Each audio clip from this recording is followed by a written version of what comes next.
If you think you're paying too much for your car insurance, or if your renewal rates have gone up. Hey, Gary, how you doing? I'm okay. Good.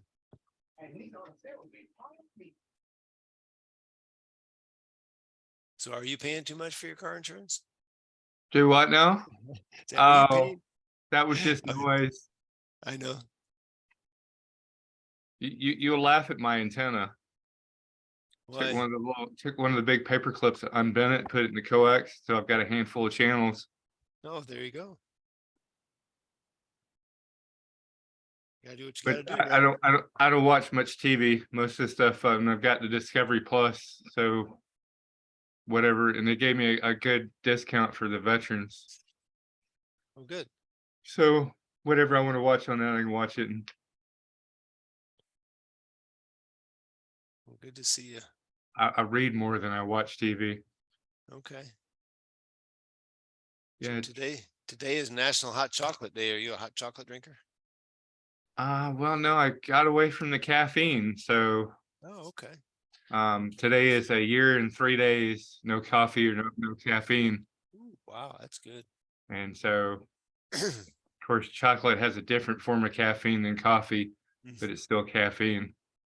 Yep. That's something I'm trying to, in the last couple of months, really drop off the caffeine. So, And then, of course, decaf coffee it still has a little bit of caffeine in the decaf. does it? Yeah, but it's not as bad as the regular coffee. Mm.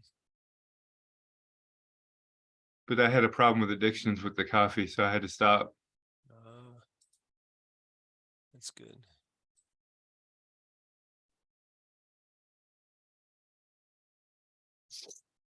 Morning, Keith. Surprised I don't see our friend Matt. Good morning. Good morning. Morning, Keith. Good morning. May have to call Matt, get him out of bed. I don't know. I was up at 1:30. Oh, yeah.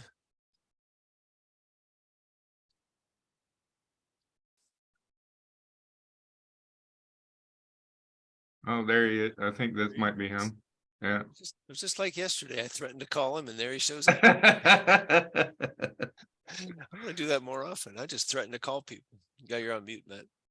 That's just like when my old computers mess up. I say I'm going to kick them, and they start working. That's right. Nothing wrong with that.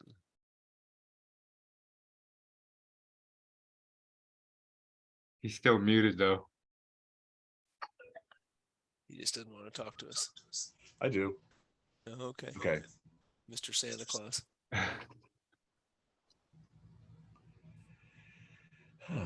Are you a watcher of the Santa Claus movie?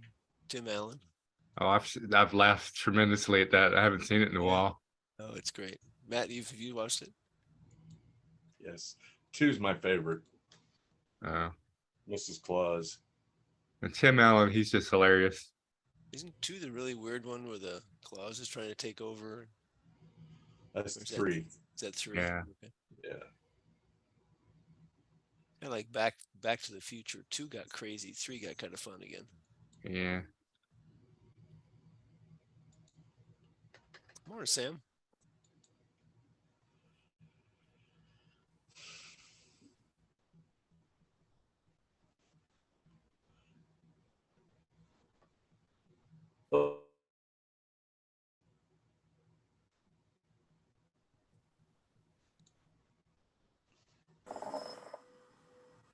Matt, it must be a little bit icier and cold outside than I thought it was going to get, because my rehab place, I had rescheduled an appointment for 8 o'clock this morning, so I was going to leave at 7:45, and they called and canceled it. They did? They're not opening this morning. Yeah, so see if I can get it this afternoon after our last one today. Yeah, up in Austin and Dallas area, they got some icy rain. Yeah. And we're in the 40s right now. I'm right? down by the Gulf. Yeah. How cold is it up there in your part of the world there, Sam? It's supposed to be snowing, which I don't think it has happened yet, but it's supposed to snow this morning, and then it's supposed to snow tomorrow morning, and then snow on Yeah, today and tomorrow. Oh, wow. Not started snowing yet. I think it will be happening very, very soon, though. Yeah, we're sitting at 31. I won't ever complain again when we get to the triple digits during the summer. Yeah. Don, you Sir, ready? We're gonna do You're the the- educational moment, or we want to you're do the wins and challenges? spotlight first, then education always. Yeah, spotlight. Okay, let's do the spotlight. I'm looking at the notes here. We had We did a lean coffee. Had three. Had we did three a lean different coffee. issues. That's right. And we talked about, Aldo was kind of in the hot. He was kind of leading it. It was the work culture, so he's not here. But we were talking about work culture in the last meeting, and I'd like to know what you guys, Gary, Sam, what you think is the ideal work culture for you. Well, I went and did my taxes yesterday, and a friend of mine from the last church, she got me into a company that's got a really good work culture, and they're really supportive. But of course, you're your own boss, and I have to get the licensing going to be able to work for that company. But all the structure is there for you. You just have to be your own boss. Okay. So Is do that- you like Go ahead. the idea of working for yourself? I do, because at the church where I'm at, where they have me labeled as a contract laborer, I just go in when I want to get my work done, and I'm go home and get paid for that. Okay. That sounds, so you're comfortable with that kind of environment. Oh, I love that. And I've worked so many years working in the retail world, going in there and busting my tail and not getting appreciated. Now I'm getting appreciated, and I can come in and do my work and get it done and go home. Thanks for sharing that. How about you, Sam? What's the ideal work culture for you?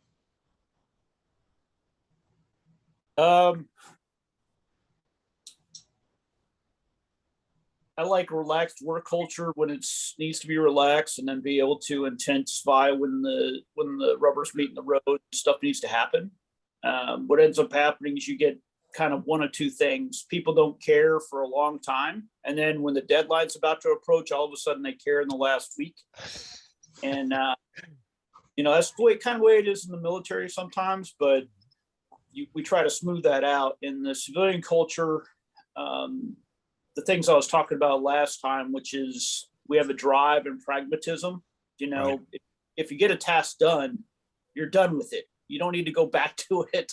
So you drive to get that task done, and then you can move on to the next thing. And what I've seen in my work culture, everybody's chilled out, and they muddle along and all that kind of stuff. And all of a sudden the deadlines just start popping down and not being able to accomplish things. But then again, I love the people.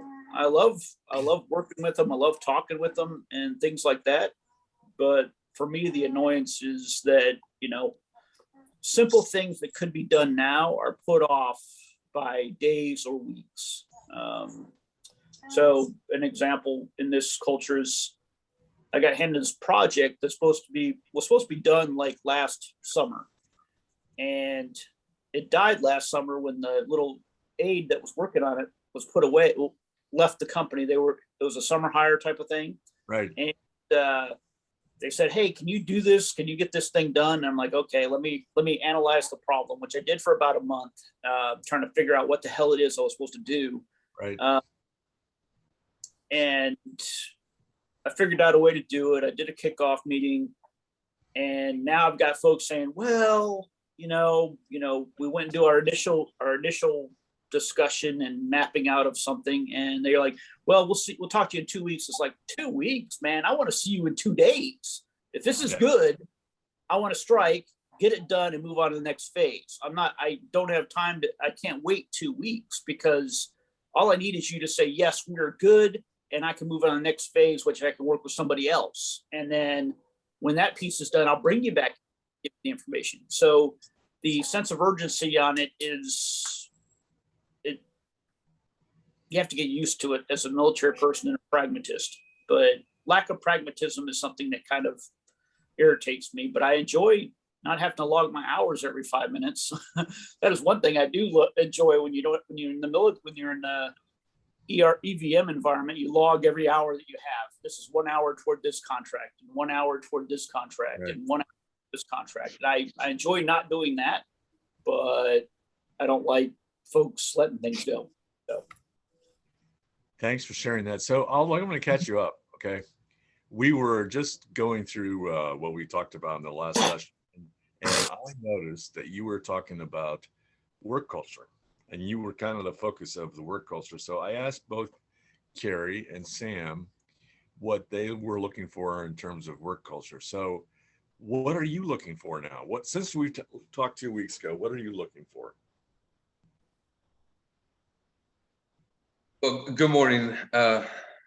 First of all, work culture. Yeah. You know what I realized something. It. I don't know. It's probably me, but being having that. How to put it? Or caring for people and being a human being, like that's what struck me the most. Doing this internship it's going to week 4. Just being a human being and having respect. Like a lot of people talk about, respect in the military. It's you got to give respect, but in the civilian world, you got to show people or whatever, but it's no difference military and civilian. But I think the most important is being a human being. So that's what I took out of my 1 month of internship. So I'm going to ask another question on that. My question is, does it come to the point of communication styles? And what are you looking for in terms of a communication style? It's not much of the communication style. It has to do with how the civilian sector is. I don't know, like perfect example, I've been doing the internship and I had to break the ice about everything. Hey, we're going to set up the meeting. Hey, we got to do this. Hey, we got to do that. I mean, I'm just an intern. And I'm pretty much spinning the entire finance department. Even when I was there, it was only one lady that came and said hi to me every day. Gotcha. Like it wasn't like I said, I'm not downing down the company. It's just what I saw. And when I had a conversation with another veteran, recently he got out about a year. He is like, "Oh, you're gonna see it like this," he said, all the time. So don't let it shock you. It's not. Sorry, my camera is acting up. So it's not something new. He said when I got out, he said, and I started working like this is my 3rd job. He said in a year. I was shocked too. He said, like I was sitting in the cubicle. Nobody gave a rat's ass about me. And nobody said, "Hey, hello." And that's what. Yeah. Not because I know him really well. He was in a regiment and everything, and like we served together, so I know him really, really well. And I was like, how from the type of guy that you were to turn out to this? He was like, I don't even know myself. He said. So that's the cultural transition you're talking about. In a military unit, you have people that are like, you have PT. I know, Sam, you talked about PT with, back in the day as a young lieutenant. I've heard you tell stories about that. It's that the military puts you into groups where you are doing things like deployments and exercise and other things. And, they have events like retirements or birthdays or something like that. And dining out, so it's all a social thing, and I didn't recognize all the social aspect. Yes, Sam. the thing that it's I didn't think about it, but it is practical, or is something that we have. the difference between the civilian workforce and the military workforce is that if you don't do your job in the military workforce, people can die. Yeah. And in the civilian workforce, if they don't do their job, they get fired. Okay. They're going to spaz out about not meeting a first production unit or not meeting a deadline or not meeting this. And although I understand exactly what you're feeling, because I kind of felt the same way, which is nobody's talking to me. I have to go and talk to people myself. But they don't have the same type of, we rely on each other. You know, if you didn't work as a team and you didn't know your people and you didn't do what you needed to as an officer, you know, go check out your junior enlisted to make sure they aren't living in cockroach hotels every so often, which I don't even know if they do that in the military anymore. If you didn't do that, you weren't taking care of your people. And when you're working with your coworkers in the civilian world, they really, most cases, they don't want to be your friend. They're trading their time for a dime. They're going to put in their hours and go the hell home. And for them, that's not a social, for a lot of people, that's not a social thing. And that is something that is very different from being in the military. Is, you know, you always went, you talked to your soldiers, you saw what was going on, your peers, your friends, you know, the first sergeant's telling you, the platoon sergeant's talking to you, you know, just so everybody knows we're all rowing in the same direction. In the commercial market, in the civilian market, they'll let you sink if, you know, because it might give them a way ahead or something like that. And that is something that, yeah, that's a big dichotomy from the military, because you're not relying on them. You know, if you don't take care of your guys, you might not come back. So I agree with Aldo. And that's kind of what I observed is you don't have that same type of pressure that you have to work together. This has been an excellent discussion, and it's caused me to think about several things we might talk about maybe when we get to the next part. But so I'm going to turn it back to my colleague, the pride of Wisconsin, the world's greatest Green Bay Packers fan. Don, you have the edge minutes, sir. Are you ready? Butter me up for something. I'm not sure what it is, man. All right. Well, I know you have something. Gonna have to figure this out. All right. Okay. So what I want to just touch on for a second, though, that's an important topic, the culture, and I think one thing we don't do is we don't really understand the culture that we really want to work in, and I mean down to a deeper level. We'll pick the key things, but when you go into an organization and you start interviewing, how do you determine if that culture is the right culture for me? And I think there's several things that really make a difference on you staying there. It's, am I in the right role? Do I have the right kind of leader that inspires me, motivates me? Is the behavior of the organization fit me so that I'm comfortable in it? And I think those are important questions we'll keep digging into. What I wanted to touch on here was a class that Lori Norris gave last week on resumes. She got sponsored by this group called Sigma Forces. I'll put that in the chat so you can find it. But I wanted to touch on two things. She really talked about summary. And too often our summary in our resume is a summary all about us. And she emphasized, and the way I've learned it as well, is what you're trying to do. This is the most valuable real estate on your resume. It's that above the fold. It's the top part of the first page.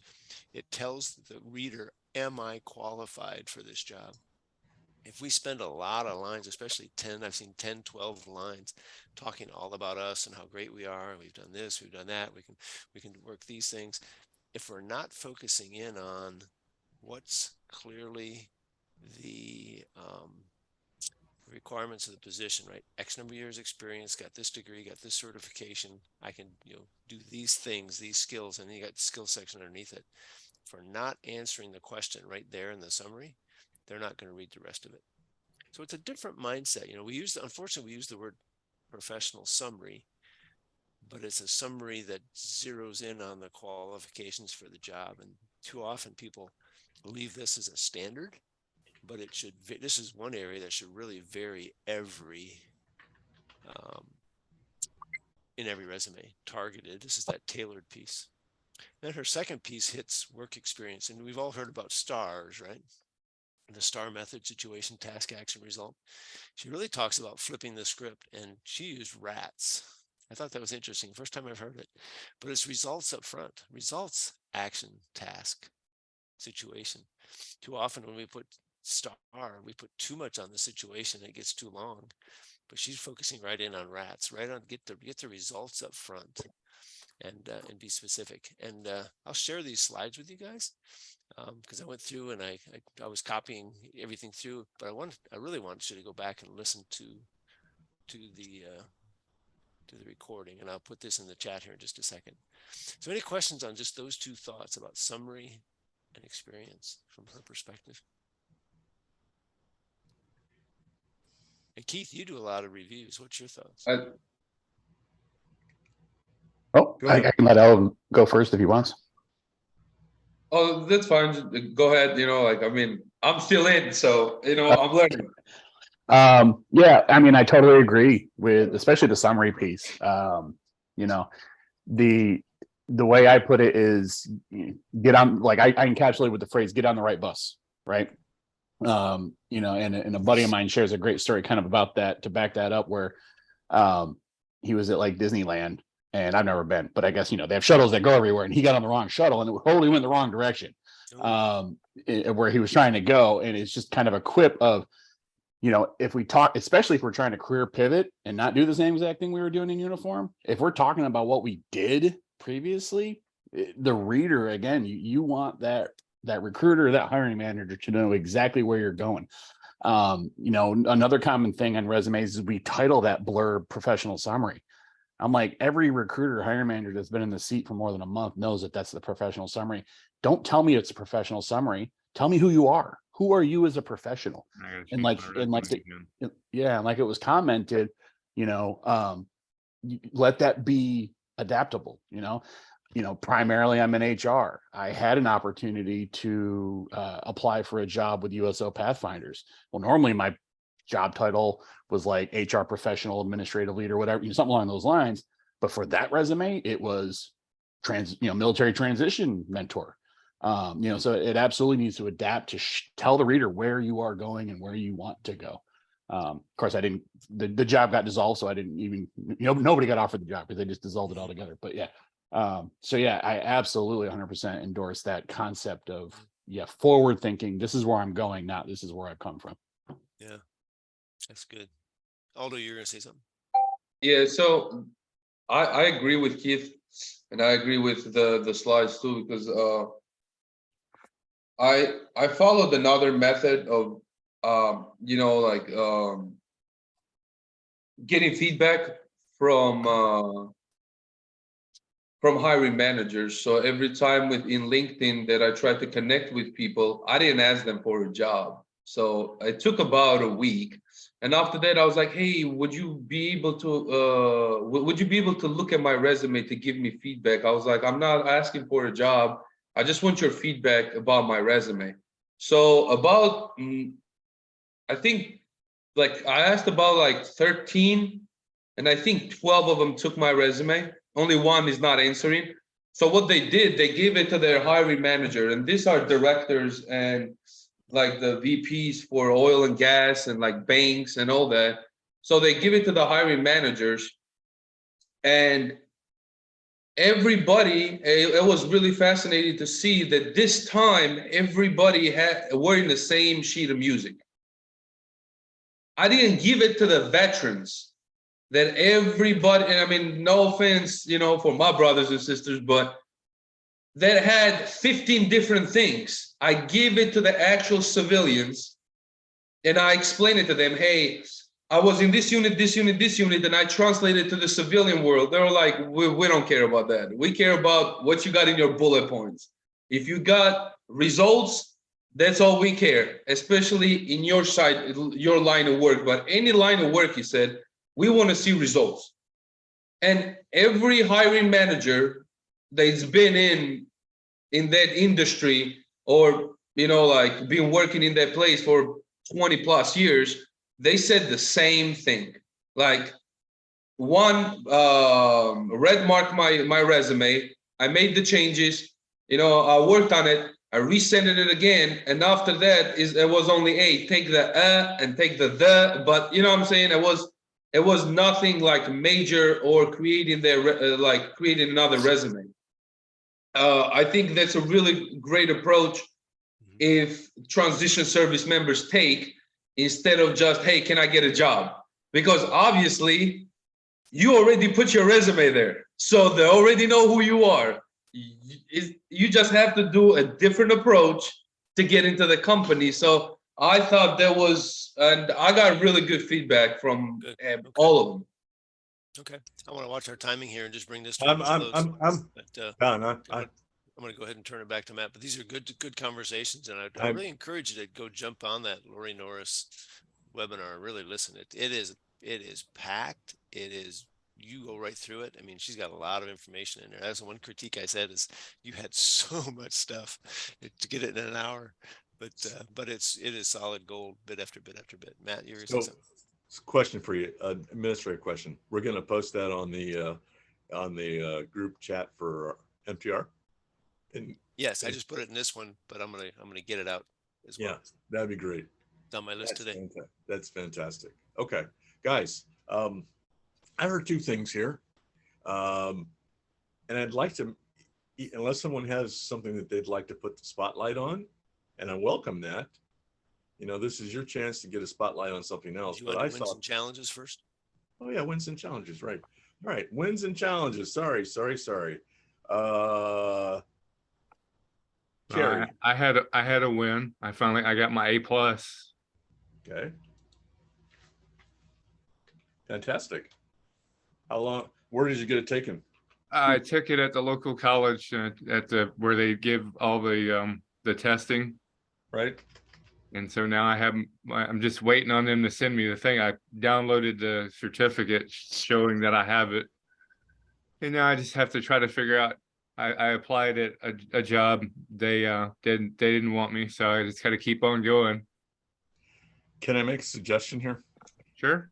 When you update your LinkedIn profile, make sure you put that certification in the keywords. And I don't know if we've talked about that yet, but I'm willing to do that here in the next week or so we can help you to put that significant event into your profile. We did put it in the profile, but it's way down at the bottom, probably where people can't see it, where they want you to put it. So I'll have to redo it then. I will show you. Okay. Okay. All right. Aldo, wins and challenges. Ooh, I'll go with challenges first. Challenges. I got 5 months left. So it's as excited as I am, I'm scared shitless. I'm not even gonna lie. But that's my challenge. Like I keep running it in my head that will I get a job? That is like the biggest thing for me. As far as wins, I had a couple other interviews. They wanted me to work for them, but it was within 30 to 60 days. But I'm glad, of course, you know, like after that, I had to let them know the time. So they said, hey, no, we're looking for somebody within 30 to 60 days, but at least I got the education piece of it. And that's it. Fantastic. Sam, who's your friend, by the way? This is Little Man. He's my Little French companion. It's cold, so we were about to go out to work, go out to the bathroom, but I forgot I had this the class today.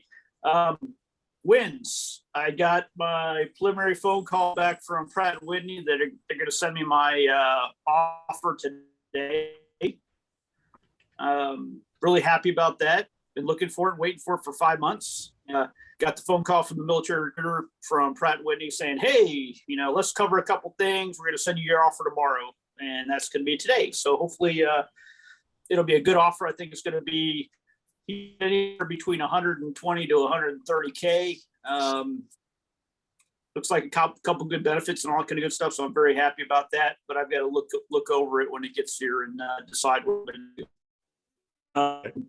I did shoot out. I said on my accountability last time I was going to shoot out 5 resumes. I got out about 9. I was pretty happy with those. I had to add my work experience that I had with my job I'm currently in.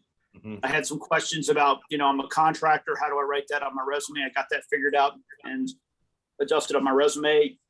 I didn't get a class on LinkedIn done, but I did start reading a new book, which is one of my peers from when I was back in the soft world. She kind of heads a, what do you want to call it? I hate to say it, it's like a woke business advice company, a consultancy that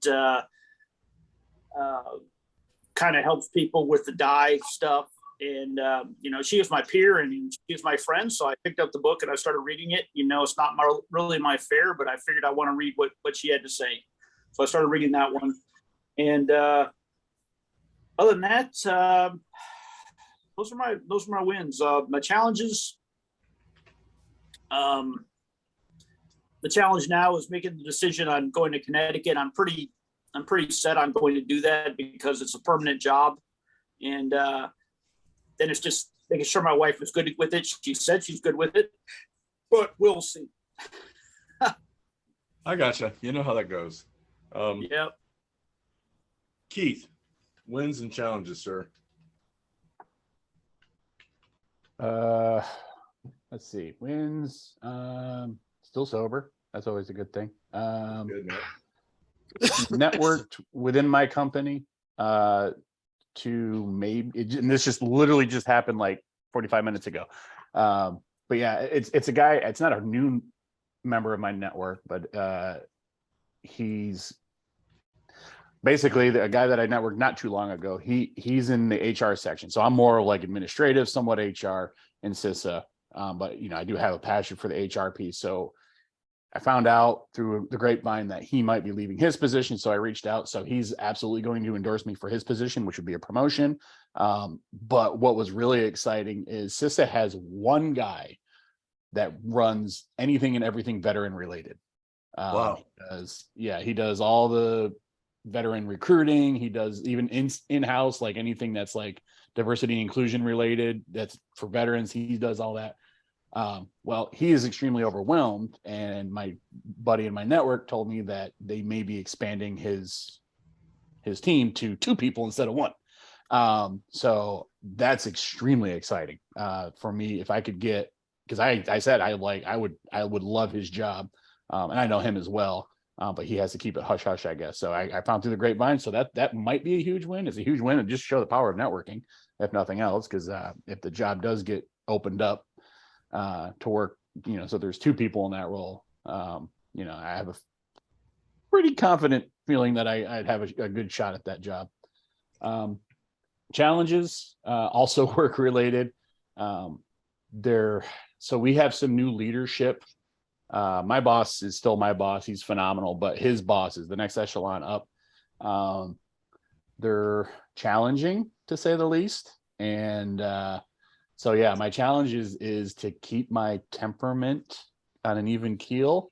They did something yesterday that turned a lot of what we're doing right now on its head. And it was on the outside looking in, it seems like it was a very careless decision where they're not taking in a lot of things into account, and they have an anonymous suggestion box. So I may have dropped an anonymous suggestion that was maybe not as gentle as it could have been, and maybe it wasn't as anonymous as it could have been. So we'll see. I'm waiting for the fallout from my comment. Although I never complained just to complain. I gave them a valid way to maybe correct the direction they were going. And I told my boss what I was doing. He's retired first sergeant. He's a bulldog too, so he's like, go for it. So he let me off the leash for a moment. But yeah, I'm like, looking back on it, I'm like, maybe it wasn't the best thing to do. I don't know. So I get a little passionate, I guess. I'm going in a long roundabout way of saying, Sure. My challenge, passion, and keeping it even keel. I have that problem too. Okay. This has been really exceptional. Don, thank you for reminding me about wins and challenges. I'm not awake yet. What do you want to discuss now? We have 20 minutes, give or take. Is there something that's just a burning passion, or do we want to do But Don says, a couple topics. I see a couple I topics. want to keep emphasizing it doesn't have to be that burning. It's just something that you're thinking of, something you want to get the feedback from the group on, something that you just want to, that you're kind of thinking, you're thinking through. Sometimes seemingly the small things can turn into big things. So we'll just start with small. Oh yes. Is there something really small that you think you'd like to share with this group? Let's go after it.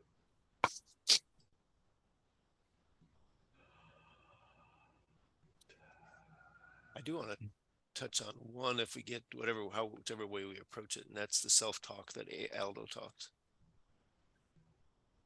I like that self-talk thing, and I think what I see is if you want to interact with people, how can you be around people that will improve your self-talk? What do you think about that, Aldo? You want us to kind of uncover that a little more? I have some thoughts on that, but yeah, I mean, but the other thing is that you can't force people to talk to you. So it's no matter what you say, it's people's choices, I think. So the key, I think, is, so I'm going back to what you said in your concern of, my God, it's 5 months away and I'm really starting to panic. I don't know if I'm going to get a job. But you also talked about, companies aren't ready to hire people 5 months out yet, right?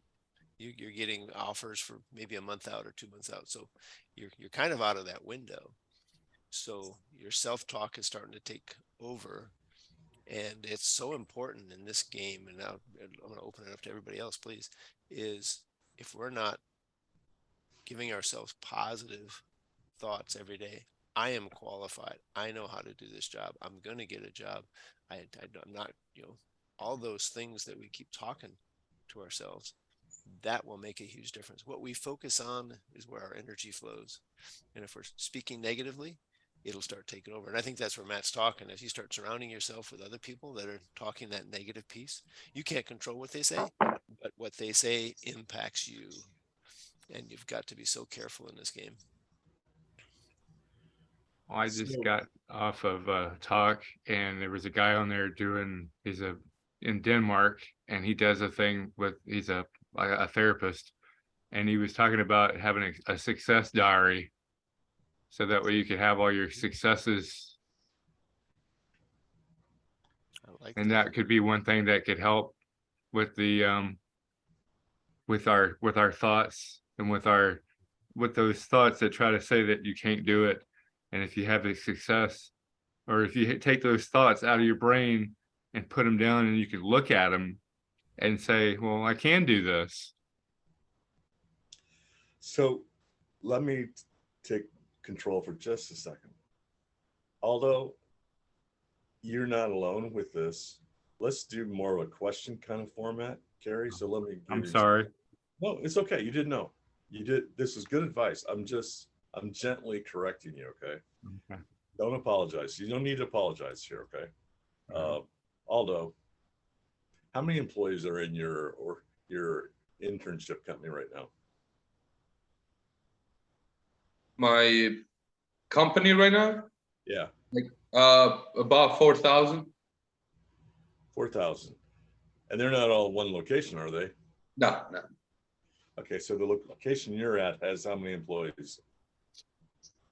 Oh, about, I want to say close to 1,000. I mean, I'm working from home right now, but when I was there for 2 weeks, about 1,000 employees were in the headquarters.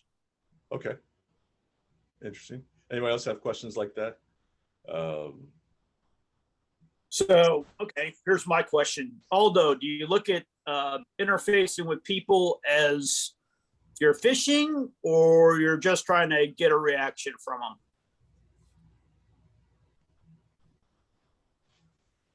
Oh, when I interact with people, no, just say hi, just being a human being. I'm not fishing.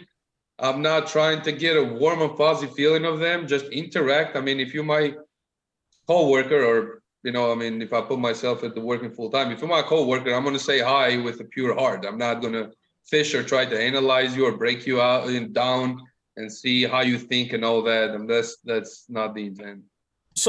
again, I think I've said this before, I'm an introvert myself, so I have to convert myself when I'm in the civilian world. Sometime, I'm violating the rules, so I just had to ask that question. I'll give my Yep. 2 cents. All right. Yeah, I wasn't sure if we were in a lean coffee or a full blown spotlight, so I probably gave advice. Let's really dig into it, and then we can really get into this, because everybody has similar issues. It's like, how do you do what I call the reconnaissance of the organization and finding your allies? Keith, any questions, thoughts?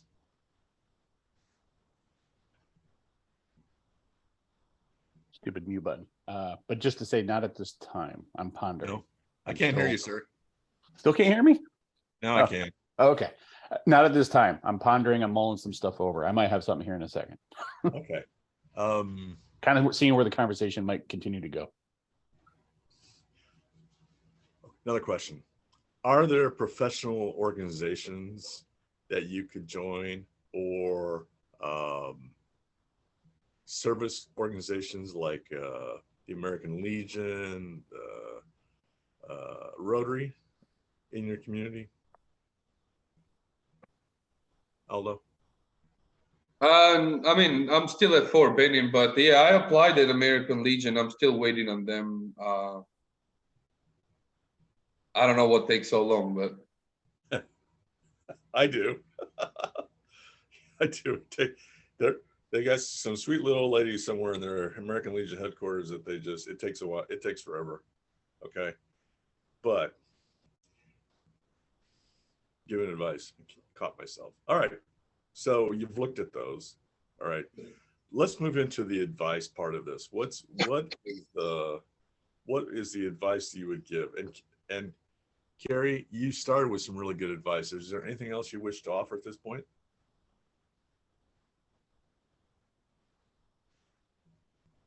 Not really.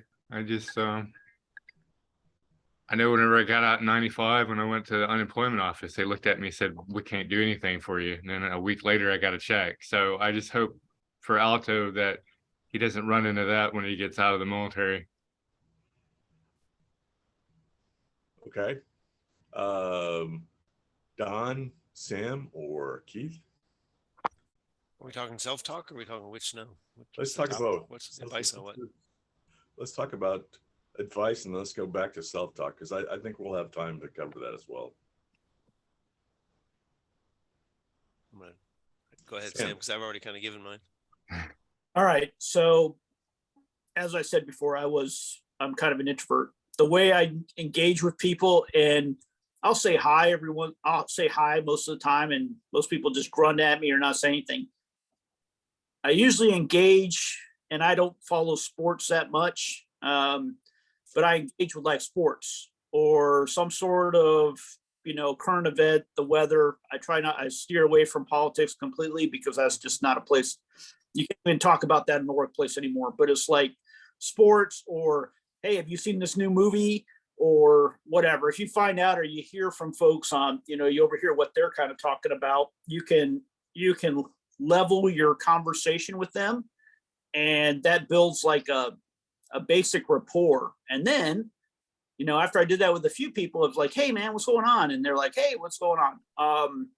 But it is breaking that rapport and finding out, if you overhear, hey, I go hunting, or I do this, or, I have this thing you may not be completely interested in, but that's part of the how to win friends and influence people thing. And then after that, they start to be interested in responding to you when you're saying, hey, how you doing? How's this school? Is the weather keeping your kids from going to school today? Like in here, that's what we were talking about yesterday with my coworkers, is they're shutting down all the schools. So, oh man, I got to be at home and watch kids. And that is where you gain the rapport and you get those reactions from people. And then eventually, the next thing is, if you work with somebody quite a bit, like I work with a lot of project managers in my job, understanding what they are. I had a conversation with one of the people I was working with yesterday. She was like, oh, you're in the Army. And we ended up going a long diatribe. It spun into leadership things and project management and how to approach things and how to talk about stuff. And, now it's just like, hey, she'll send me a Teams thing. Hey, how do you think this would go? Or what do you think we should do with this? And I'm like, I don't know, it's your project, but here's how I would approach it. So common interests, things that are happening out there that will get them engaged. And I think you'll start seeing more people say, hey man, what's going on? That was good. So I think that the term self-talk is what threw me for a loop. So essentially we're discussing basically networking, like how to expand our network, get to know people, get to talk to people. Okay. Besides, the commonalities, finding commonalities, common threads to connect with people on. The two biggest things I've always tried to subscribe to and tell other folks about is one, being transparent and genuine. I think everybody in here knows, maybe not in a former life, I was a professional musician. And one of the biggest things they told us about, and I ended up teaching later on when I was one of the instructors, but human beings may not know anything about music. They might not know what you're doing on stage with whatever instrument you're holding or whatever it might be, but they're behaviorally intelligent. They're going to know if you're faking it. And the same thing goes with just interacting with people. They'll know if you're not being genuine. They can sense it. It's how we're wired. We're interrelational beings. So that transparency and not being quote unquote fake is critical. And then two, just get to know them. People love talking about themselves. And, when you first meet somebody, be inquisitive, be curious. Maybe you don't know what commonalities you may have. You're not going to find out unless you ask them. But quite often I've found people are very engaging if you just ask about them. Don't tell them anything about you necessarily. Just at least initially, over time, because relationship equals one thing, time.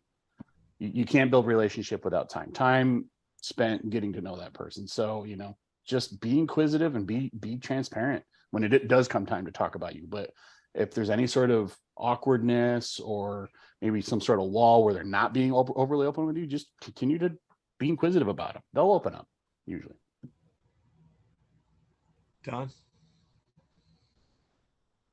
Again, I've already given it. Oh, okay. Well, all right. So I've seen some really great advice, Aldo. My thing is, there's two things I would recommend. Number one, I would look for professional organizations like a Rotary, like,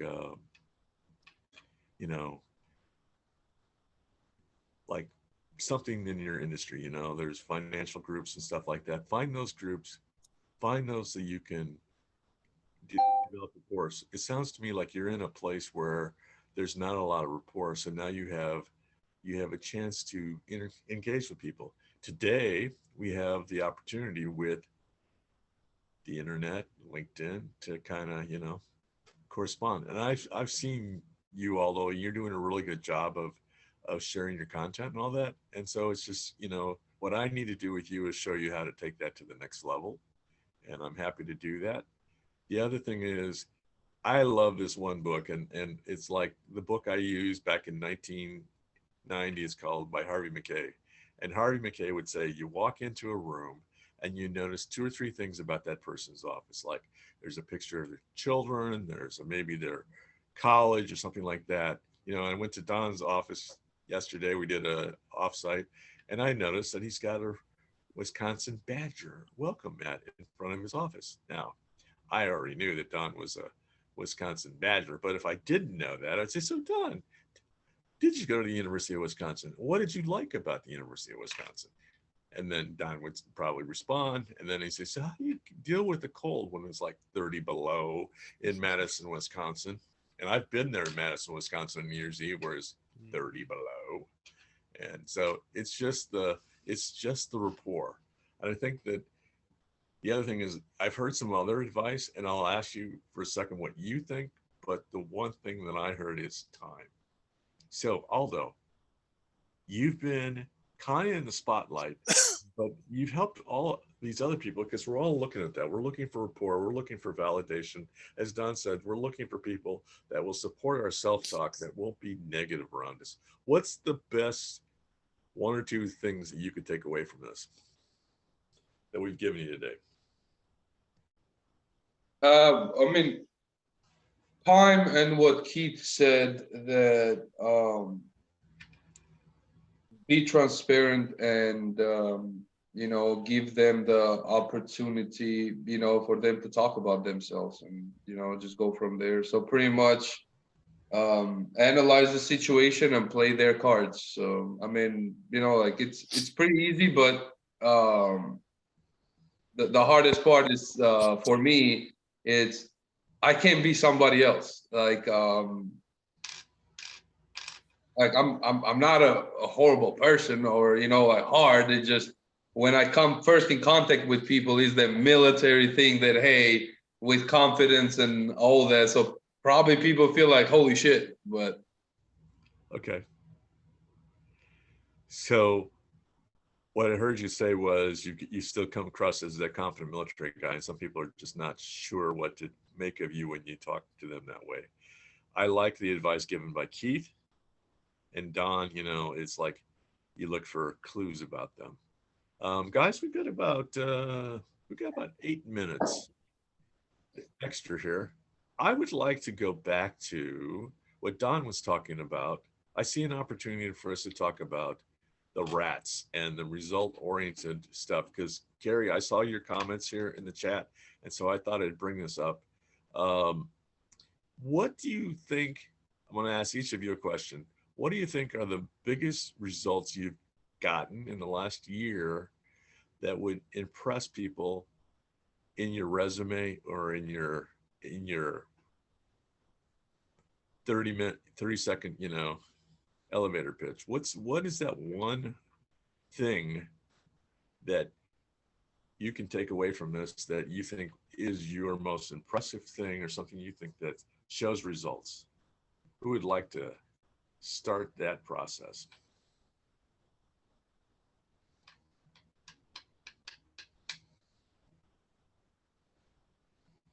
Go ahead, Gary. Well, there's a lot of times where I could have had opportunities where I could have given up, and I've got a history of suicide, and I could have ended it that way, and I chose to not do that. And I've always had people try to rally for me and give me the opportunity to keep going. And the fact that I had to turn my thoughts around and really get into studying for taking the test, and the test this time didn't throw me, and I got through it for the first time. I passed the test the first time and didn't have to go back and retake it. And I'm got opportunities for more work to do and keep me busy, and I just have to keep going. Okay. There's no stopping. I just have to keep going. So if I was Outstanding. Glad to have you here, Gary. Good job. Agreed, Gary. Gary. I think that the thing is that you're like you're a plugger, right? I don't want to put words in your self-talk, but you work through things, and that's something that we can talk about further on between Don and I and you. Yeah. Sam, what about you? What's the most result-oriented thing you've done in the last year? Loaded question, I admit, but No, in the last year, it was sucking down my pride and asking on LinkedIn for help. When I was looking for jobs, and that was, that goes back to my introvertness, and my background, which is I can do this myself. The best thing that happened was reaching out to LinkedIn, and I'm about to get a job offer that has been ongoing for 6 months. Okay. With Pratt & Whitney to work on the F-35. Ooh. And if I hadn't reached out to LinkedIn and everybody, I wouldn't have gotten hooked up with you. I wouldn't have gotten hooked up with Don. I wouldn't have gotten hooked up with Charles Schwartz. I wouldn't have gotten hooked up with some of my classmates who are actually HR guys and managers and guys who look at resumes. And that was just a matter of changing one thing about myself, which is, I really don't need any help. I can do this, but I got so frustrated that I said, nothing else is working. Why don't I try something different? that's the biggest thing that happened in this last year. And here I am in the military transition roundtable that I didn't have before. And yeah, I probably blather a lot, but I hope I bring something to the table. But yeah, those are the things. That's the biggest change that I had. Okay. Thank you for sharing that, Sam. I'm going to ask you something at the end of the meeting about. I want to celebrate that because that is a huge mental Yeah, mindset yeah. shift. That is really good, Sam. Thank you, Sam. All right, Aldo or Keith? I'll let Keith go. Yeah, somebody who's already on the other side of everything. My biggest accomplishment, I guess you could say, in the last year is the sphere of influence that's grown for me. The heart to mentor, the heart to help folks. I've for quite a while, I recently made a LinkedIn post about it, because for quite a while I struggled with publicly sharing the accomplishments of those that I've mentored. Like I'm not the end all be all to mentorship and stuff, but when somebody lands a job, that's what keeps me going. Or not even a job, whatever they were trying to do, whatever I was helping them with. But just if I were to go more public with that kind of stuff, you'd see the tangible results of it. But I kind of selfishly keep it to myself. So, but all that, just the in the last year, just all the folks that I've seen succeed, again, I hate saying with my assistants, because they're the ones putting the work in. But just knowing that I played a small role in that's probably one of my proudest accomplishments in the last year. And Aldo, if you'll wrap it up before we get to accountability. For me, every day is an accomplishment. So. Okay. That's cool. Every day, yeah, I see it the same way. It's a little bit at a time. All right, let's go to the accountability piece. Who would like to start with accountability? Carrie, your mic's open. Would you share what we're going to hold you accountable for in the next 2 weeks? Well, I've got a lot of stuff open that I'm working on, and I'm also going to be working on. I've never really touched on a Mac, so I'm going to try to get going on, try to learn how to fix those. I've worked with a lot of Windows, Linux, Android. Never worked with the Macintosh, so I'm going to try that. And I've got a lot of other stuff that I'm getting going with the new job, or the new things that I'm got in my life right now. So I'm gonna be busy. So let me put it in a specific goal. Would you say in 2 weeks you'll know how to fix some basic things on a Mac? Sure. What exactly are we looking at? Getting it running. Like if I can get an old broken Mac, try to get it running. Okay. And are you going to keep it, or are you going to sell it? That I don't know. Yeah, because they're Mac users. They like to buy old machines. I can tell you. Oh, okay. I've got one of my the pastor I have at church. He loves his Macs, and I've noticed they're the old all-in-ones. Yep. I know guys that have those in their office because they love Macs. Yeah. Okay, Sam, accountability, buddy. I'm writing them down real quick. I got to finish my book I started last week. What's the name of the book? I have to look. It's an audio book. Let me see. I don't have it on me. Okay.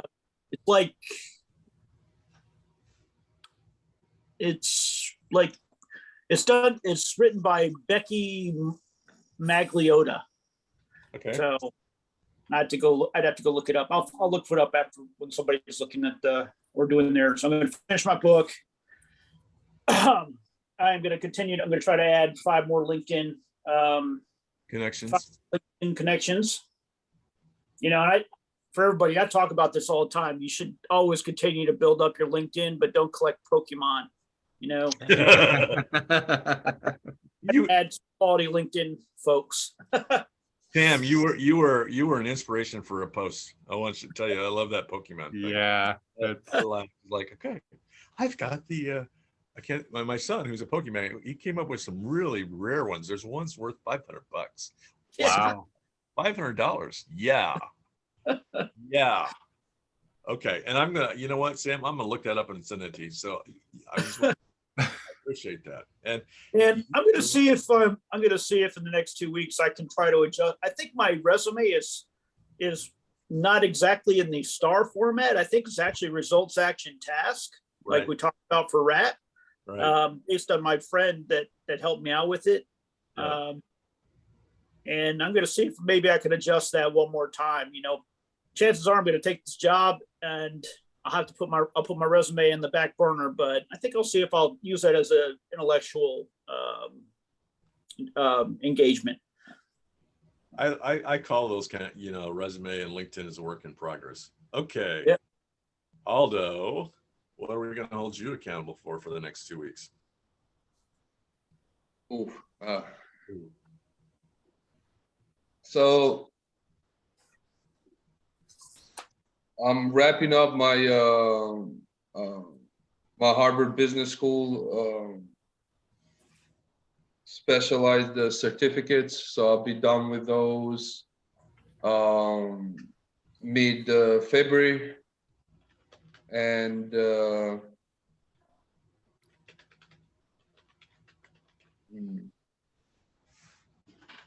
they want my VA, because I got my medical records.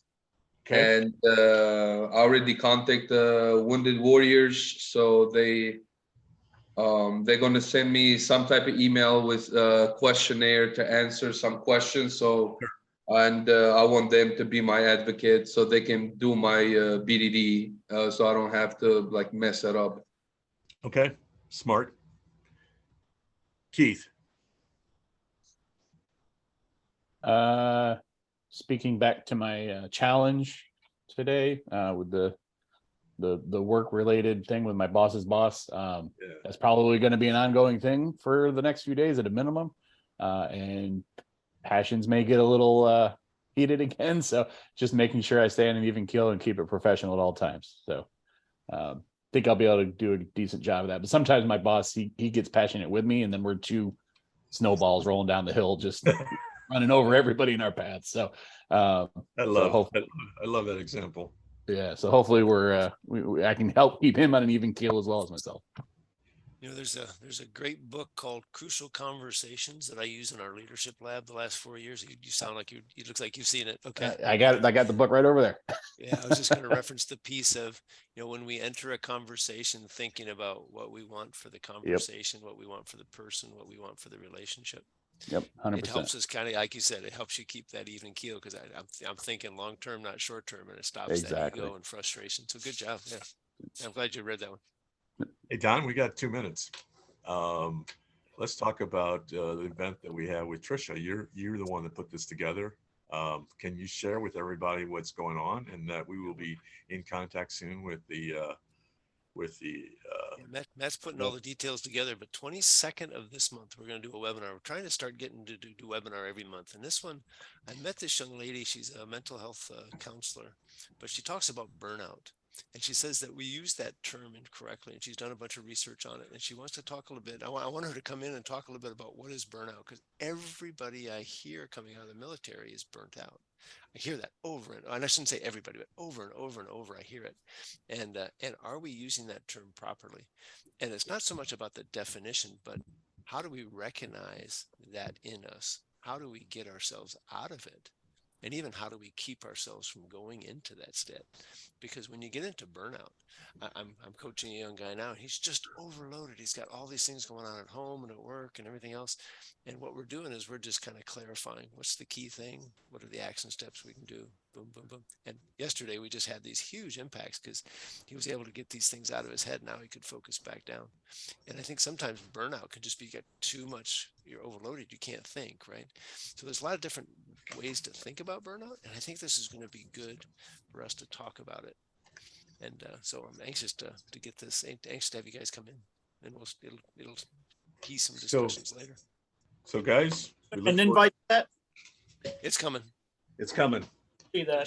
Just plan on it the 22nd of February. I think it's going to be 6:30? 5:30. 5:30. 5:30? Harry, I would encourage you to definitely attend. That's that Trisha Houghton that I had that you recently connected with. Oh, good. I understand. So she's great people. Yeah. Power of the network, guys. You know, the power of the network. Okay, guys, this has been great. We'll see you in 2 weeks. Same time, same bat channel. If you know someone that would like to join us, please refer them to us. We welcome referrals of any type, and we look forward to serving you in the next 2 weeks, and looking forward to hearing from a couple of you about your LinkedIn profile and some other things. 3 of you know how to do that. Let's talk. So thanks so much, and stay warm and safe. All right. Well, Hey, Sam, real quick. yes, sir. I loved your testimonial. You didn't know you were making an actual testimonial, but I'd like to look at using that testimonial about how we helped you through MTR. And we have the ability to cut and clip. Do we have your permission to use that? Yeah, I've done it on the previous one too, and you're like, I want to use that. Be my guest. Fine. Yeah, it's awesome. Okay. I mean, it's something that transitioned. Yeah. You know, it's a paradigm shift in my thinking. So. Okay. Thank you. I do have a question. Did Charles Swartz moved from Boeing? Yes. No wonder his email doesn't work anymore. What happened was they lost the contract in Oklahoma City, and he had all those positions. Suddenly didn't have those positions because someone's disputing the contract. So if you know someone that could use a guy like Charles, because Charles can really break it down, as you know. That would be a really great thing. Okay. Yeah, because is he like unemployed now, or he's unemployed, but his wife's doing pretty well, and you know, but I think he needs something to do to keep him, you know. Yeah. Huh. Okay. So reach out. Yeah, I'll reach out to him on LinkedIn because I made the adjustment on my resume and I wanted him to take a look at it. Sure. Because I had to, I cut off the last block. I added the new stuff that I had for what I'm working here, and I wanted to take a look at it. And when I sent the email to him, it bounced. So I was like, oh my gosh, he must have moved somewhere or did something. He did. That's true. All right. Okay. Gary, did you have something else you need from us? No, I need to go, I guess. I'm gonna end this session because I have Sam will love this. I have my little black lab mix sitting right here. She's getting Ready to go. You gonna take her on a walk in the cold weather? Yeah, I got to get a Do it, little. man. Yeah. All right. I'll have a good one. Yeah. have a See good ya. one, Matt. Bye. Sam. Bye. That's the plan. See you, Carrie. See you at about 9:50. Okay. All right. Hi. You got to end the So- recording.